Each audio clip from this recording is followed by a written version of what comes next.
食飯後果竟然係一路養緊癌細胞，飯後食水果隨時引爆癌症炸彈。呢啲網上瘋傳嘅講法係咪一聽到就足以顛覆你幾十年嘅健康概念？今集我哋就同大家一齊咧拆解水果迷思，用科學證據話你知點樣食水果先至最精明。大家好，我係 Ryan， 一個40歲實現財務自由嘅人，中意閱讀、旅行同埋追求健康生活。呢個頻道會分享理財策略、健康知識以及生活中嘅點滴啟發。如果你都中意呢一類嘅題材內容，不妨俾個 like 訂閱我嘅頻道，咁就唔會錯過我哋嘅最新分享啦。坦白講，我係超級中意食水果嘅人。如果要我揀一樣最愛，我諗我會揀蘋果。點解？因為細個我阿媽就成日喺我耳邊講，一日一蘋果，醫生遠離我嘛。呢句說話咧真係由細聽到大嘅。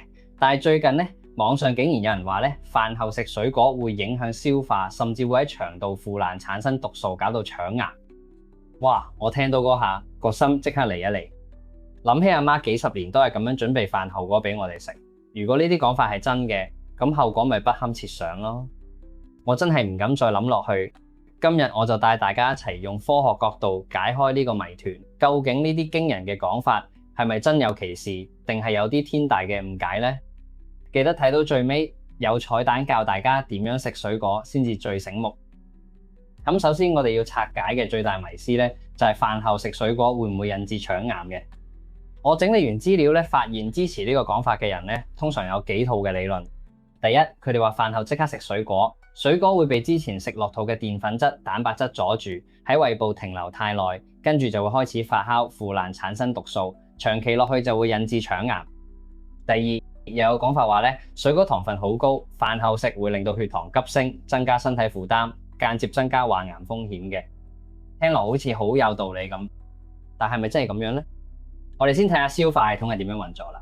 其實我哋個胃好叻㗎，佢識得分泌胃酸同消化酶去處理唔同種類嘅食物。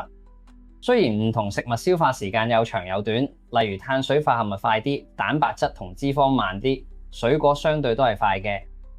但係就算你飯後食水果，胃部都會同時處理佢哋嘅，所以並唔會話水果就一定塞車塞到發酵腐爛。衛生署同好多註冊營養師都強調咧，目前完全冇足夠科學證據顯示飯後食水果會直接導致腸癌。相反，水果含有豐富嘅維他命、礦物質、抗氧化物，同埋一樣對腸道健康非常重要嘅嘢就係膳食纖維。膳食纖維有咩好處呢？佢可以促進腸道蠕動，幫助我哋排便暢通，減少廢物同致癌物質喺腸道停留嘅時間。呢個作用咧，反而係預防大腸癌嘅重要功臣。你話咁食水果又點會引致腸癌呢？至於話水果糖分高嘅問題咧，的確有啲水果糖分比較高嘅，但係只要我哋適量食用咧，對於一般健康人士嚟講咧，並唔會構成太大問題。反而咧，水果嘅天然果糖咧，比起汽水啊、甜品入邊嗰啲添加糖咧，健康得多㗎。當然咧，糖尿病患者就需要特別留意水果嘅份量同種類，最好諮詢營養師嘅意見。綜合科學證據同專家意見咧，飯後食水果會引致腸癌呢個講法，可以話係一個未經證實嘅迷思。聽到呢度，你係咪都鬆一口氣呢？好啦，既然飯後食水果唔會養出腸癌細胞，咁點樣食水果先至最有效吸收佢嘅好處呢？唔使咁複雜，記住以下2-3個重點就夠。咁首先咧，大家可能成日聽人講食水果好啦，但係咪忽略咗要食邊啲呢？食水果咧，最好唔同顏色輪住食。紅色嘅番茄仔、橙色嘅木瓜、黃色嘅香蕉、綠色嘅奇異果、紫色嘅提子，每種顏色嘅水果都代表住唔同嘅獨特植物素同抗氧化物，就好似幫身體集齊一套彩虹戰隊咁咧。食得越繽紛，身體吸收到嘅防護罩咧就越強力。咁所以咧，大家食水果記得花心啲，乜色都試下。第二個重點，好多人貪方便會飲果汁，又或者覺得食果乾都差唔多。但係醒目嘅你，一定係揀食原隻水果，新鮮嗰隻。點解？因為水果一旦榨汁，最寶貴嘅膳食纖維好多時都會大打折扣，血糖又可能升得快啲。食完隻水果，有纖維，有咬口，飽肚感又夠，營養保留得最完整，益處先至最多。咁至於幾時食呢？其實真係唔使太執着嘅，最緊要你有食到每日嘅份量嘅。飯後又好啦，兩餐之間都好，咁只要你腸胃舒服就得。最緊要你有食到我哋成日講嘅日日兩份水果呢個基本盤，搞清楚飯後嗰致癌係個迷思之後，咁究竟咩先係大腸癌嘅真正元兇呢？等我哋快手睇下。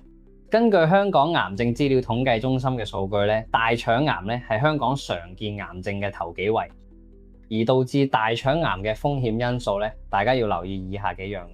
第一，你係咪食肉獸？日日紅肉、香腸、午餐肉唔少得，但菜就食2條就算，咁樣纖維唔夠，條腸好易塞車。第二，大懶蟲注意，成日坐定定，放假都係煲劇、打機唔願喐，小心運動量太少，身體機能下降啊。第三，肥仔肥妹唔好輕視，體重超標，其實都係幫緊大腸癌一把。第四，食煙飲酒唔單止傷肝傷肺，仲會養大個癌細胞。最後，年紀大咗或者屋企人中過招，咁你就要比其他人更加留神啦。咁所以要預防腸癌，重點應該放喺建立整體健康嘅生活同埋飲食習慣，而唔係去擔心食水果嘅時間。影片到最後俾多個食水果貼士大家，平時食生果千祈唔好批走啲果皮，好似蘋果皮咁就有豐富嘅抗氧化物同埋膳食纖維，連皮食營養價值高好多。咁當然啦，最緊要係食之前一定要徹底洗乾淨水果啦。偷偷話俾大家知，當初聽到有人話飯後食水果會致癌，我竟然信以為真。明明好中意食水果嘅我，嚇到連續1個星期冇食，結果便秘咗幾日。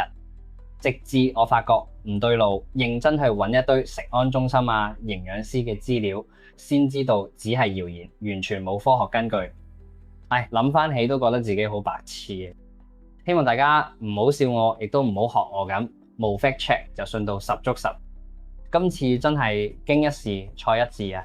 總括嚟講咧，食水果嘅時間並唔係影響健康嘅關鍵，最重要係食足夠嘅份量同埋有多樣化嘅選擇。唔好因為一啲未經證實嘅傳聞就唔食水果啊！講到呢度啦，相信大家對飯後果會唔會致癌呢個問題咧，已經有清晰嘅答案啦。只要我哋食得精明，水果絕對係我哋健康飲食嘅好朋友。你平時最中意食咩水果？又或者有冇啲獨特嘅水果食法？不妨喺下邊留言分享下你嘅睇法。如果覺得呢條影片幫到你，或者想學識更多健康飲食嘅貼士，記得快啲訂閱我個頻道，俾個 like 同埋撳埋隔離個小鈴鐺，咁就唔會錯過我哋任何最新嘅健康資訊啦。我哋下次再見，拜拜。